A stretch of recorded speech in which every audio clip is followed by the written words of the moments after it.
So ULIP அப்படிங்கிறது என்னென்னா யார் வேணாலும் எடுக்கலாம். 18 வயசுக்கு மேலே இருக்கிறவங்க யார் வேணாலும் இன்சூரன்ஸ் ப்ராடக்ட் எடுக்கலாம். இதில் என்ன அப்படின்னா லைஃப் கவரேஜ் ஆட் ஆகிடுது. ஸோ இந்த இன்சூரன்ஸுங்கிறது வரும்போது அவங்க என்ன கொடுக்குறாங்க அப்படின்னா, உங்களோட ஏஜ் வந்து 45 வயசுக்கு கீழே இருக்குது அப்படின்னா நீங்கள் கட்ட போகிற ப்ரீமியமில், அதாவது நீங்கள் ஒரு 1 lakh ருபீஸ் ப்ரீமியம் கட்டுறீங்க அப்படின்னா அவங்க வந்து கிட்டத்தட்ட 10 lakhs லைஃப் கவரேஜ் கொடுத்துட்றாங்க அந்த ப்ரீமியம் பேமெண்ட் டேர்ம் இருக்கிற வரைக்கும். இது வந்து ஒரு முக்கியமான அட்வான்டேஜ் இன் யூலிப்பில். அடுத்தது என்ன அப்படின்னா, இதையும் மியூச்சுவல் ஃபண்ட்ஸ் மாதிரி அவங்க மார்க்கெட்டில் தான் இன்வெஸ்ட் பண்ணுறாங்க.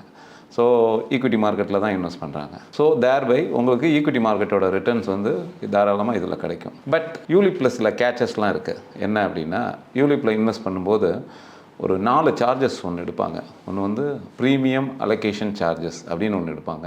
இது முன்னாடிலாம் ரொம்ப அதிகமாக இருந்தது. 2006 2007 அப்போல்லாம். அப்புறம் 2012க்கு அப்புறமா IRDA ஒரு ரெகுலேஷன்ஸ் கொண்டு வந்து எல்லாருமே யூனிஃபார்மாக ஒரு % ஆஃப் சார்ஜஸ் தான் எடுக்கணும் அப்படின்னு சொல்லிட்டு ப்ரீமியம் அலோகேஷன் சார்ஜஸ்னு ஒன்று எடுக்கிறாங்க.